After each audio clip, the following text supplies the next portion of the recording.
This internet thing, it's really something. All the information in the world is, out there. But you can find it. It's all just a Google question away. There is more to learn than there is time to learn it. Time is precious. And yet, you listen to these two talking about candy corn and weenie spaghettis? Aren't you embarrassed? Incredible! But hey, you do you. This is Dave and Juan.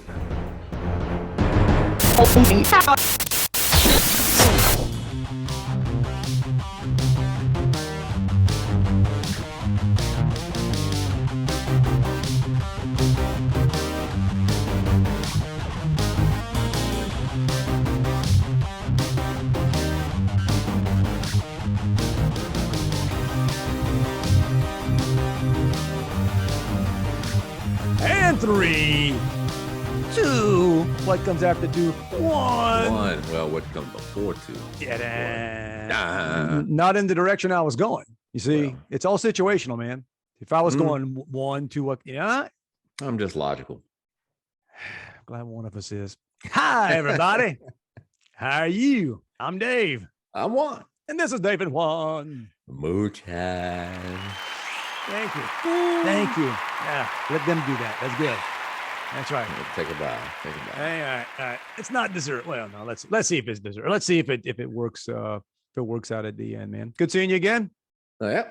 Catching up. Yeah. We're done with the pre-show. Some of the best stuff. That's always that in the end. Like, okay, stuff you can't talk about. But we were talking about. All right. What's the story? Now, granted, it's always on a time delay, a bit of a time delay. And then some folks are not going to be seeing this the day it happens. It'll be down the line. But the big news for us this past week or so was. But still, the most famous Cajun. The most famous, I guess, right? I mean, next, him and Bobby, right? You think? Yeah. I remember when he got the job or either when he got the job or I think right after the national championship, you posted something on Facebook that Coach O had surpassed Bobby as the most famous Cajun. I think he did. I think at the time he did, and that bumped me to 3, which was so annoying. But okay, no, give it another year, you'll be back to number. Yeah, 5. Man, they just got to keep falling. Now Bobby's not going nowhere. He's got his restaurant, whatever. And he's still on WWL, right? I don't. Yeah. I can't listen to Bobby, man.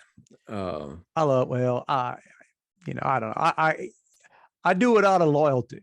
Yeah, right? But it's just I do it out of loyalty.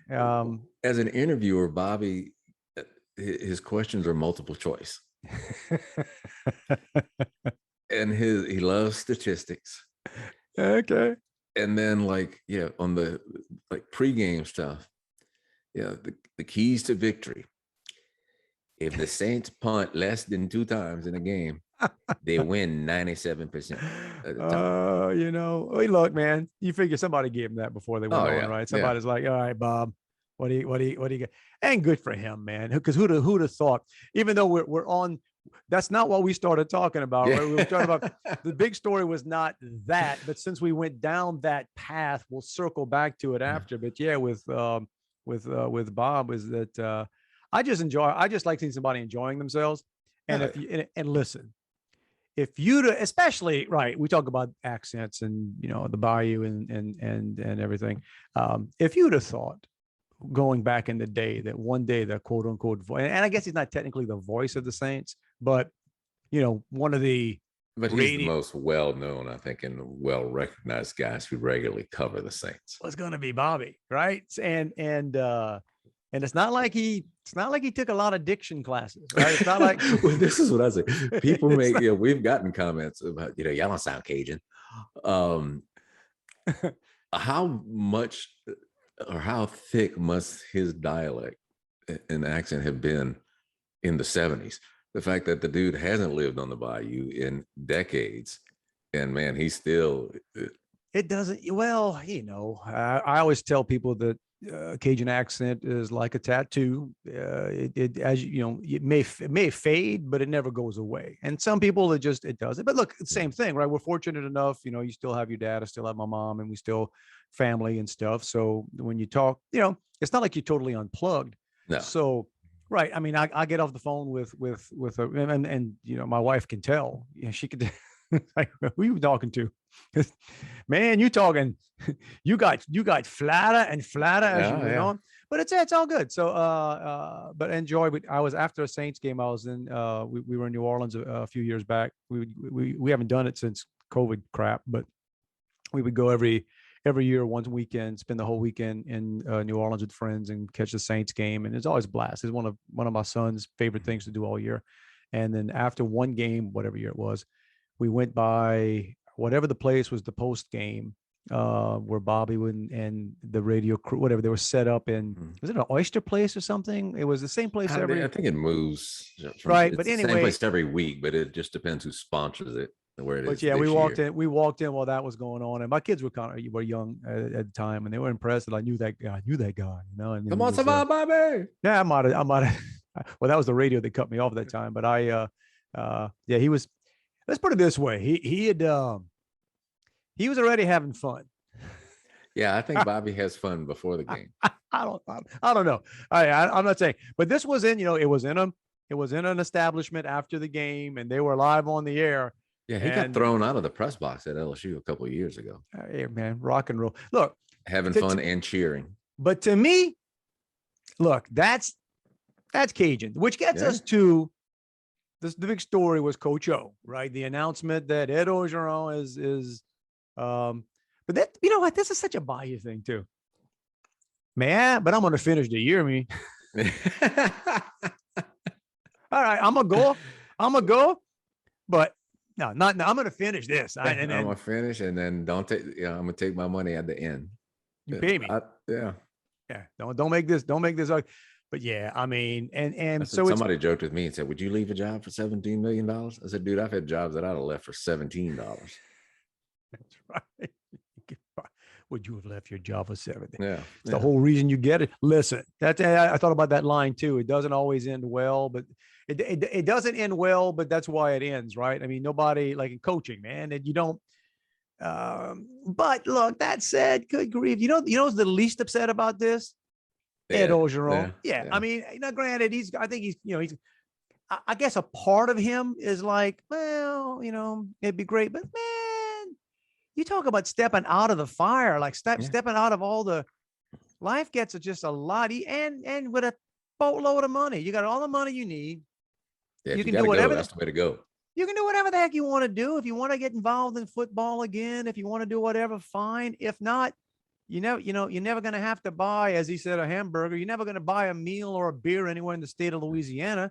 I mean, rock and roll. I promise you, if you'd have traded a few years ago, said, here's what's going to happen. You're going to get the gig through the back door, right? You should have got the USC job. You should have got whatever, but you know what? You can end up getting this one. And you're going to end up on the most miraculous, best, greatest season ever. Greatest season, not just for LSU. You can argue it's the greatest collegiate football season ever, dude.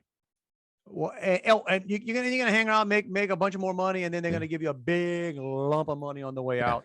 You can do this, but it'll only last 5 years, or you can do it for a longer time, and it'll just be randomly mediocre. Yeah. I'd go for the 5 years.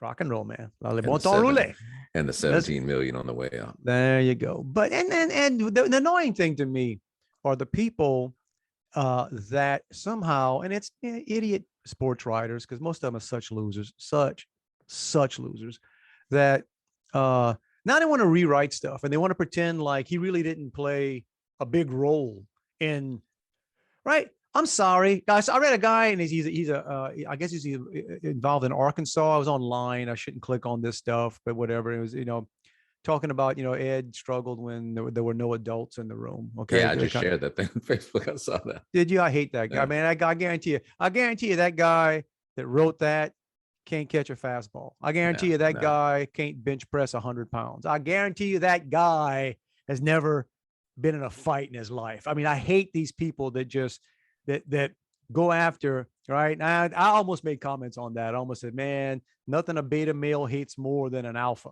right? Going after Ed, like, trying to say all these things. And it's look, you get no credit for putting the team together.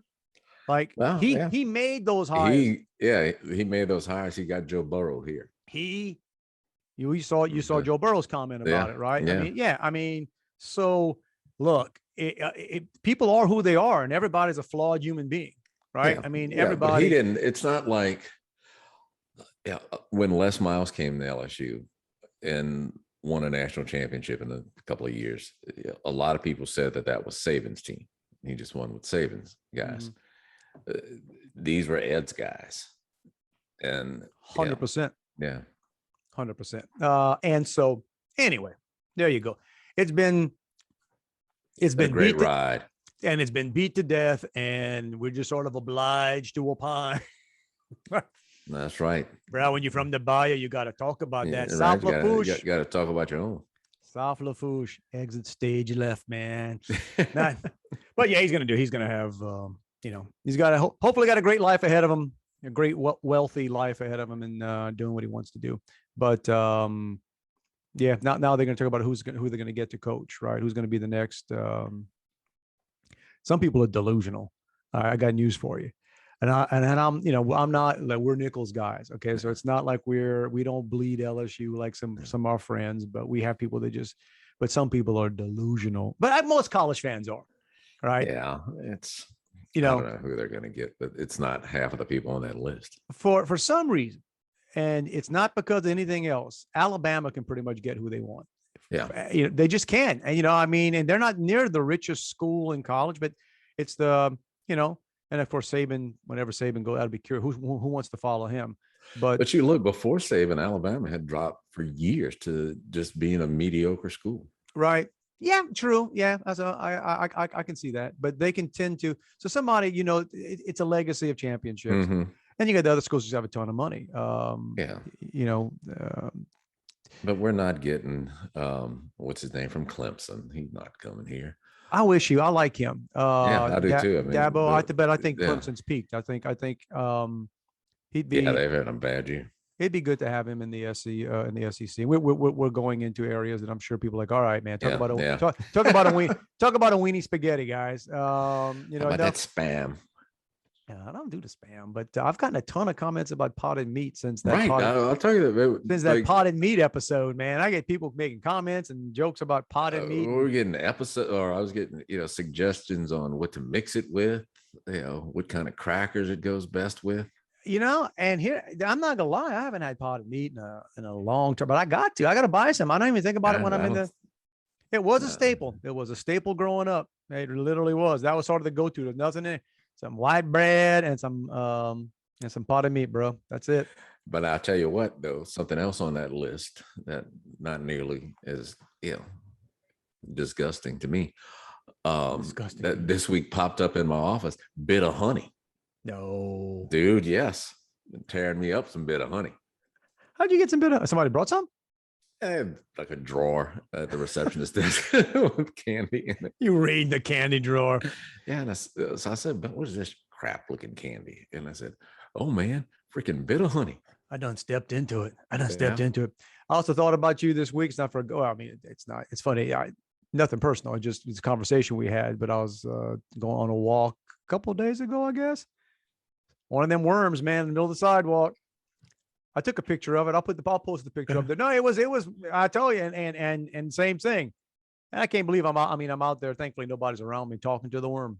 Just, what are you doing? What are you doing? Like this sidewalk is 8 feet wide. That'd be like you or me saying, I'm gonna walk 10 miles in the desert and hope I make it. Because there were all kinds of dead worms all over the place. This thing was just in the middle. And I don't know what spooked you guys. What? Yeah, and the other thing, I'm crunchy quick. Yeah, and then the other thing, I'm looking around and saying, where are the birds? What are these dumb? I thought this is how this worked. I think, I thought I guess it wasn't early enough. Like, okay. But I relocated it.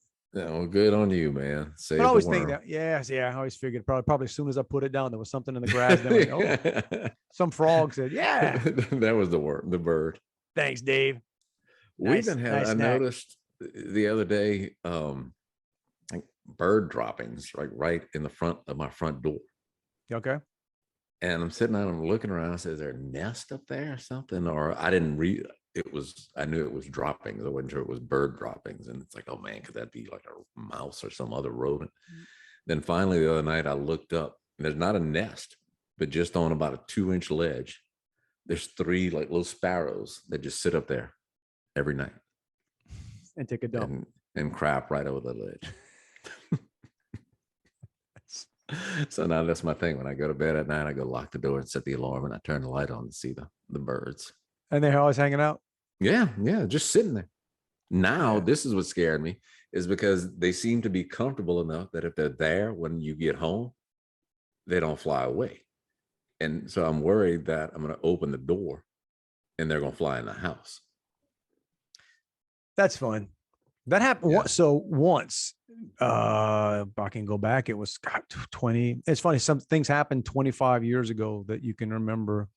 Moved to Georgia, and I got there before my wife. So she was coming about a month later, and I get there, and with a house, it was an old house. I liked it. What I liked about the house, it was built the same year I was born. So I always kind of felt tied to that house. And I really liked it. It was built, old, well-built house on an acre of land, had a basement. It was just right.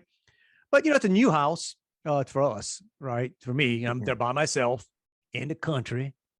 And I get there one night after, I think I'd been traveling. I just got off the road or something, and I walking around the house at night.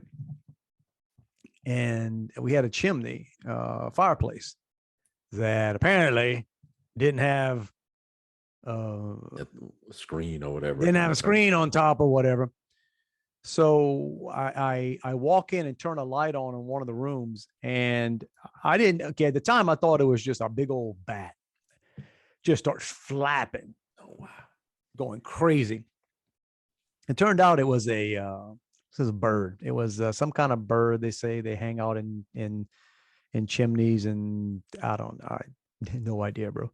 But you talk about, I still remember where my heart jumped to as I'm in this, older house, and I'm not quite used to by myself. And I flipped that light on, and this thing just went crazy, man. Just all over the place. And then you got to figure out, okay, how am I get it out? I got to get this dang thing out of here. So I'm like, dang, I don't even think I was totally unpacked. I still had stuff. I went find a tennis racket. And I'm talking to the bird. I always talk to animals like I'm Dr. Dolittle, and I remember saying, bird, I don't want to kill you. I don't want to kill you. I don't want to. Now you got to figure that if the bird could understand language, that was probably not, somebody's walking up to him saying, I don't want to kill you. I don't want to kill you. That's not very soothing, but finally spooked it into one of the bathrooms, which was smaller. And somehow, I don't even remember, but I didn't kill it. So I got it. I got something wrapped on it, maybe a towel, went outside, turned it loose. I saw it fly off right into the street light. I see it take off. Fly away, be free. That bird is lucky that I didn't do a house inventory before. That son of a gun. I don't know how long it had been loose in my living room, but it'd been there long enough to leave a few souvenirs, a lot of souvenirs all over. Like, oh man. Yeah, I don't think it takes long. Yeah, and I'm saying, like, okay, you're lucky, bird. You're lucky. You're lucky I didn't turn the light on in this room. Could have been some payback. In elementary school at St. Elizabeth School in Pankerville, in the gym that was the sweat box, or the floor that sweat, because we've talked about that before. It had no insulation, so if it got humid outside, the basketball court was wet. But I don't know, it had like a hole in the wall. It might have been a vent pipe or something. But so every now and then you get a bird in there. And I hadn't thought about this in decades.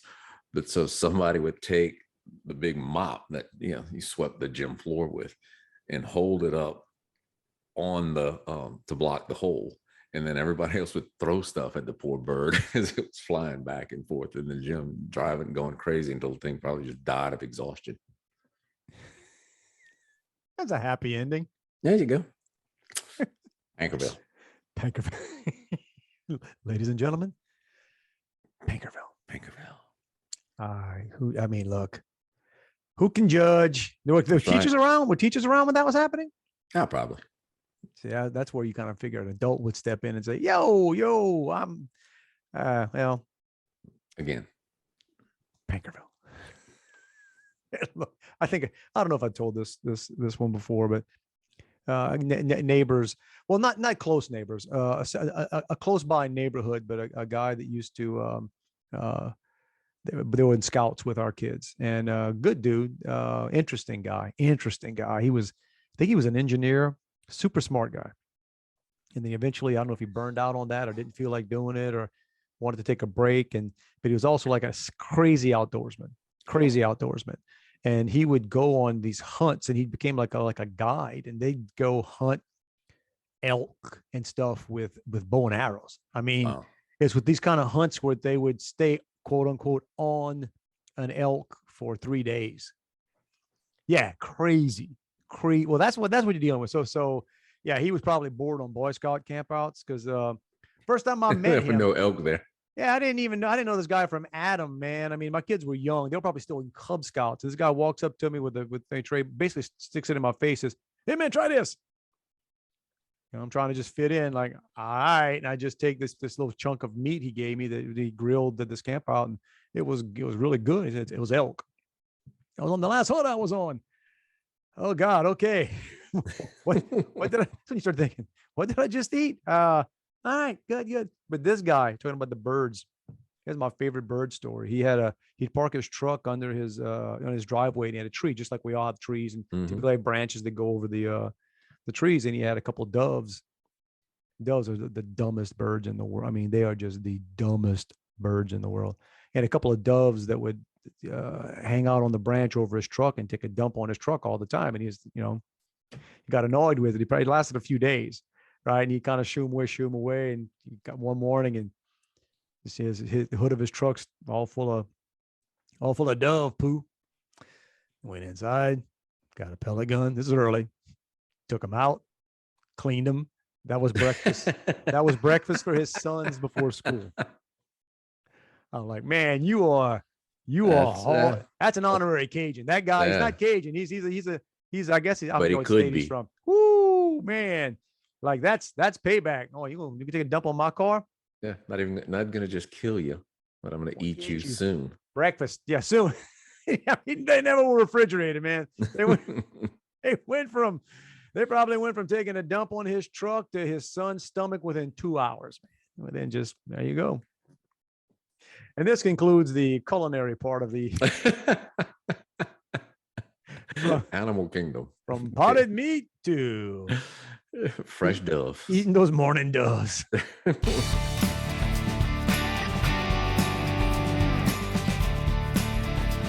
All right, so we were joking. Again, things we talk about before we press record, but the old radio days, and something was reminding you of. Nah, it was something. I was listening to a radio show, it's a national radio show, like top 40 station, and I've just noticed over time that more and more radio shows they do bits that just say, okay, call in and tell us this, some stupid stuff that basically allows anybody to call in because they think they're good enough and funny enough to be on the radio, kind of like us doing this podcast. Man, look.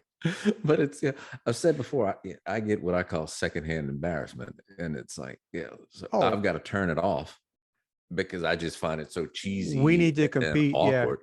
We need to compete on secondhand embarrassment. I get a ton of that. I can't stand reality shows. I can't stand any of this stuff. But it's not so much that I feel bad for the people calling in. I feel angry at the lazy DJs. Right. Because you don't get to pick the music, at least be the part that entertains. It's gotten worse, man. Radio, and this is the epitome of sounding like a couple of old guys that don't really do that anymore. But I honestly think, and again, this is all the talent's in podcasting now. That's where it's at. That's where everybody that and they're doing their thing, and that's just taken over. And the other flip side is the people that are good, the good radio folks, like here in Texas, we have right here in Houston. I mean, like down the street, we got a guy named Michael Berry. I don't know if you know Michael. I like Michael Berry's good, and then Jesse Kelly. Jesse Kelly's right here, and I don't know if you know him. He's better. He's the man. He is now. Granted, conservative, so some people don't, but then they probably get as much or more on their podcast, right? So they just splice up all their shows, and and podcast it. And they'll take calls, but it's usually more controlled. That you can tell when there's and not a ton of them. We didn't do any of that back in the day. I joked about that. We didn't even have a tape delay. Like, there's no way. There was no tape delay. There was no nothing. Like, man, if I put you on live, you would live, bruh. You was live. If I could maybe catch you like on the verge, if you took a long time saying a bad word, I might be able to drop it. Or I could kind of scream over it. Son of a. Yeah, you got that part out, yeah. And I don't think I ever got burned, but I didn't do that very often. Mm.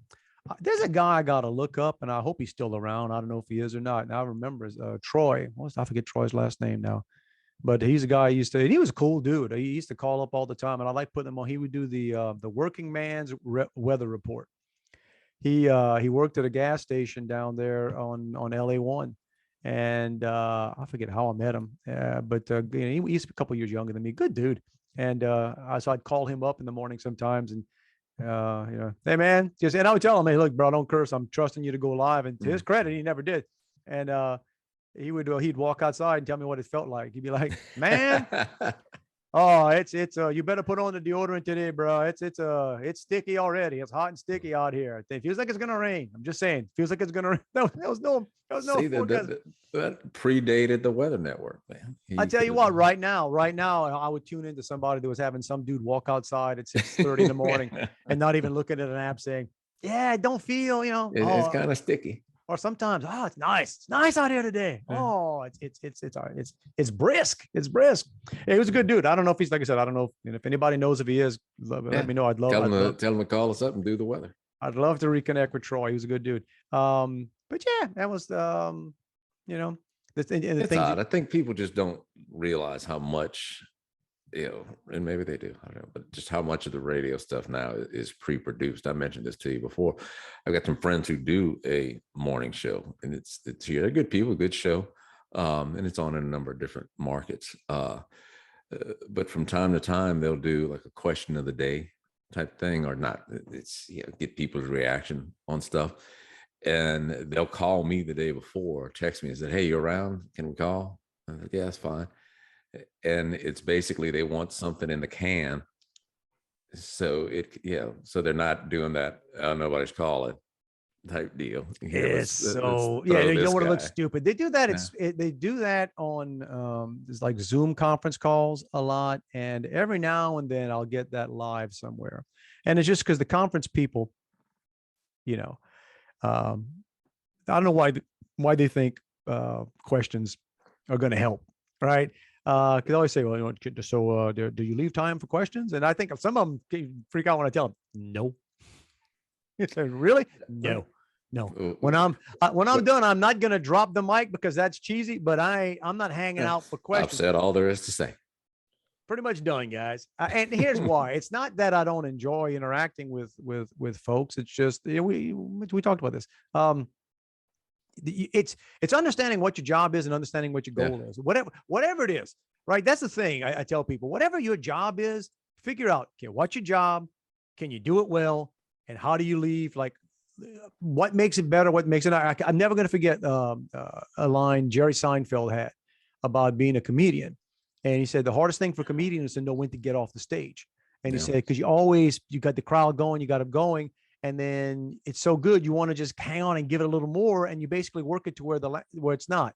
You have to walk off with them saying, I wish we had another 5 minutes, as opposed to, okay. Yeah. That was, like I said, for like a band, an encore. They're not going to come out and, thank you. Yeah, and we're going to slow down. We're going to write something we were working on the bus a little while ago.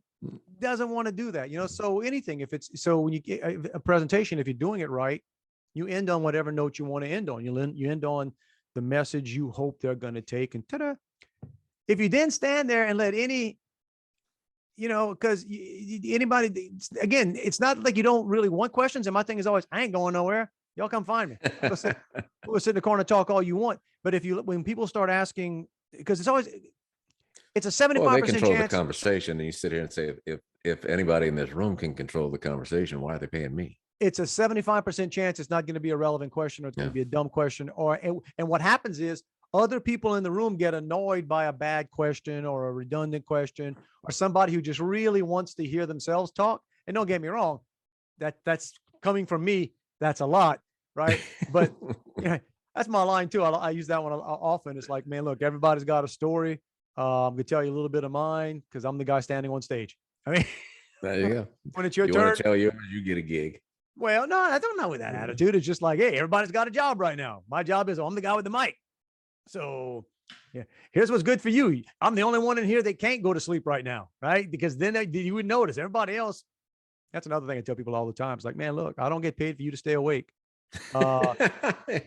And that's my job, right? If I can keep you awake and entertained, great. But if I don't, just do me a favor. If you do take a nap later on, when they say, you know, how was the speaker? Just say refreshing. It was like, I walked out of there so rested, man. I felt fresh. But yeah. I walked into a guy's office the other day at work, and it's probably 10 o'clock in the morning. Sound asleep. That's the best. That's the best. And so I just kind of stood around, made a little, shifted my weight and stuff, but he, obviously wake up and pretend he was just resting his eyes. No, so I just knocked on his desk. Oh, okay. I said, good morning. You look, to each his own. I can't look. I'm not gonna lie. When I was working at LumCon back in the day, I don't know how many people were taking naps after lunch. Look, I had an office with no windows, and sometimes you need to close the door. You know, sometimes I didn't even want to go to sleep. You know, you're just sitting at your desk. Next thing you know, you're like. My brother-in-law works for a construction company, and years ago, I remember he would do turnarounds, and if he'd have to work the night shift, he said the most important part of the first couple of days is finding the best places to sleep. Look, people do what they're gonna do. So. You know, and some jobs that kind of made me realize too, working back then, working for the state, there was times that I had some important stuff to do, but you get these operations, you look around and say, we got a lot of people that work in this place. We got a lot of people that work in this place. And we talk a lot about how busy we are, but we're usually doing that over coffee. And right. We're spending a lot of time talking about it. Yeah. Well, I don't know if I told you that. Did I tell you, like, when I got the job there, there was a couple reasons. The place had not passed a safety audit or an inventory audit in forever. Okay. And a lot of times with a lot of the funding, with a lot of the, it was kind of written into a lot of these contracts that, right, if you're going to get the money for this equipment and stuff, you have to pass a state audit, and there's the two things. So it wasn't like they were looking for me. I mean, it's funny how I went from that. It was weird. It's like how I got that, it's not really what I was good at, but I'm like, I can do it. I kind of wanted to do some other things. So anyway, I ended up being like, I'm like the safety guy, I'm the safety guy. And the guy that's to do the inventory audit. And the goal was I was supposed to if I could get that done within 3 years, if I could get us to pass a safety audit and an inventory audit within 3 years, I was like, that was a success. That was going to be the thing. Did it in like 7 months. Okay. I'm not kidding. Because you work at normal speed. I'm not kidding. I remember the auditor that came down, who apparently had been the person that had been coming down. And that'll tell you a lot about how government and the state works. I think it had been the same person that had been coming down for many years, writing them up, all kinds of things, but nobody ever gets held accountable for anything. No. Because we're understaffed. You see, that's the problem. Anytime, that's always great. Whenever something's like, no, we're understaffed. Ignore the 12 people over there that are, just sitting around. Yeah. So, and then it's kind of funny. It wasn't like I worked myself out of a job, but it became like, because then it don't look good. Then it's like to some people it looks good. To some other people it's like, I didn't get this thing done in 7 months, right? And then it's like, okay, what now? Could be like, Coach O, why don't you just pay me the rest of that 3 years deal and send me on my way? It wasn't that kind of money. Myself a double meat cheeseburger. I'd have gladly taken it. Oh, we had times, there was some afternoons. We'd go to lunch at Coco Marina. You ever been to Coco Marina? Mm-mm. Back in the day, it was super nice. I guess it's still there. It was cool, man. It was a really nice place. It was good. The food was good. I mean, it was right there down on the water. It was great. You can go to lunch and sometimes just didn't come back. I mean, it was like a little walk. You're looking around going, what you got going on? Nothing. I can get in the morning. I might come in on Saturday. Yeah. I shut it down for the day. And yeah, and good people, man. Look, I'm not kidding. It's like with I'm still kind of friends with a few folks there, but you realize, look, you got to, and this the advice I always give young people, right? It's like enjoy certain things, but if you're looking around and there's a situation where even as a young person, you look around saying, this don't seem right. This seems like, how's this work again? You need to probably be thinking, yeah, because that's not how the world works, unless your parents own the company, then you can do that. Then that's the life, right? You just, I couldn't tell you, never had it. Yeah, myself. I'm still searching for that life. But, keep looking at it. Oh wait, yeah, your dad formed a company back in 1973. He didn't ever told you about that? Yeah. We've been keeping a desk open for you all this time. All this time.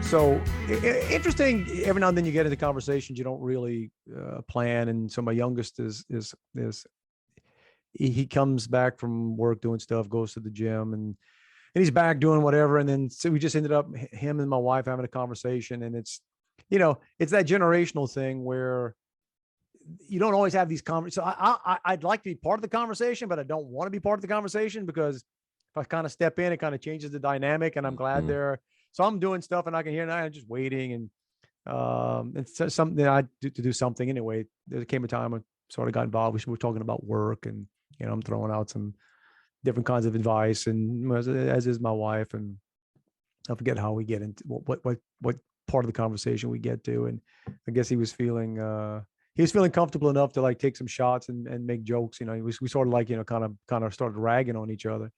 And that's when I always have fun too. It's like, whoa, man, how much money are you making right now? Yeah. You acting like you good to go. All right. That's the real gauge. But hang on a sec here as my mic goes out. All right. My headsets. No. Let me dog on. This is Sony. Oh, no, this is Audio Technicas. All right, batteries. Way to go on me. But so we're talking about these things, and he said, you know what, I understand what you do. He says, whenever we're talking in groups and whatever, he says, you always got to have a better story. He says, you always got to have a better story. And like he's telling me that. I don't have to. I just do. No, he's telling me that, like, okay, that's sort of, it annoys him that I've always got a better story. And I'm like, that's how this works, dude. I said, if you don't want that to happen, have a better story. Right. Have a,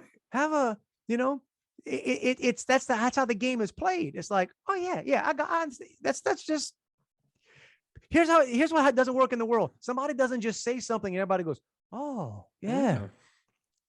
That was entertaining. Please tell me another story just like that. Even though I know I've got 3 better than that right now. Yeah. I used to tell people that I'd change jobs about every 7 years, not because I wanted another job, but just because I ran out of fresh stories to tell. Yeah, I told them all, and so I needed a new audience. There's some people tell a story and you want to say, man, can I retell that story you just told? Yeah. I give you credit. I will. I had a boss that would tell people, if they were too long, and not in storytelling, but just in communicating. She'd say, okay, start at the end, work backwards. And when I've heard enough, I'll let you know. There you go. Communication tips, man. Mm-hmm. That's it. Figure out where this ends.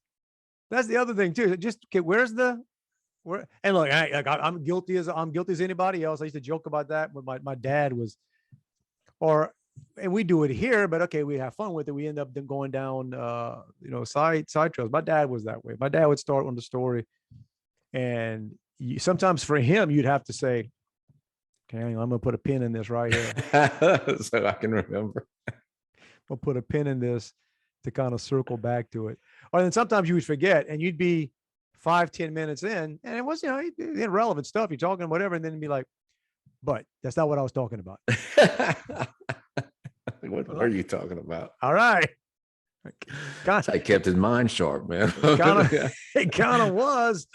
That's where I was going. If I can remember what the beginning of this conversation was, it proves I'm got all of my faculties there. It's a memory test right here. that or when he couldn't remember somebody's name, man, you just soon stop because it was not, and he starts asking you, right? That was a great thing, and start like building that thing like somebody you do know, and they know this one, like somewhere along this big bunny trail we're going down is going to come down to where I'm going to go, oh, you mean? Yeah. Well, you just got to do that somewhere halfway through. Say, oh yeah, I know who that is. Because does knowing who it is really add any value? Man, we talked about that before. Yeah, you just kind of go like, do I need to know who they are? Or is the point a general point that's going to be made, or is it specific to this person who you can't remember either? Right. Right. I mean, didn't seem important enough for you to log the name down. but you expect me to keep. But yeah, that's right. It's just and thus concludes another communications class with. That's right, from a couple communicators. That's right. That in management, a buddy of mine used to say when we talked to his people after he would explain something or ask like, okay, this is what has to be done. A lot of times he'd say, okay, now tell me what I just told you. Just repeat to me what I just told you. And he said, that's the only way you'd find out if they were like, because everybody's that way, right? Everybody's like, okay, all right, okay. So they're thinking, I don't really remember everything you said, but I'll figure it out, or I'll come back and ask again. And you get put on the spot. Say, okay, now what did I just tell me? What I just asked you to do? Oh, I think. Well, you know what? I think I know, but maybe you can explain it. Explain it one more time, and I'll have it. I was about to ask you a couple questions about that. Let's get back to that. Yeah, can you just start on where I walked in the room? Because that's kind of when I tuned out. I think one of the reasons I'm not good with names is because I never think that I'm going to ever speak to the person again. Or the reason it's like, why pay attention to that? I got a false sense of my own ability to remember. People will say like, you meet, and I always figure, well, if I need to know your name or if I need to repeat back, and it doesn't become awkward until the third or fourth time. Or now I'm in the habit of especially when I'm speaking to people on these things, or do whatever, I write them down in front of before I get on, because I had that today. I was talking to somebody and man, I got the guy's face right in my mind.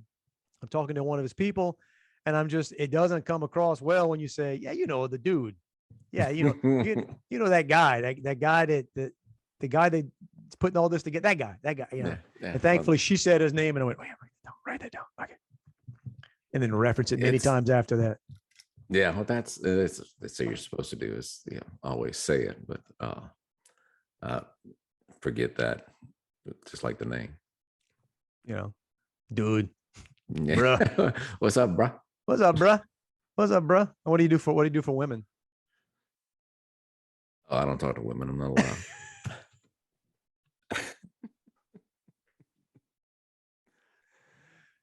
And on that note, it's I'm not allowed. It's that time of the week. It is. It is. We push the button.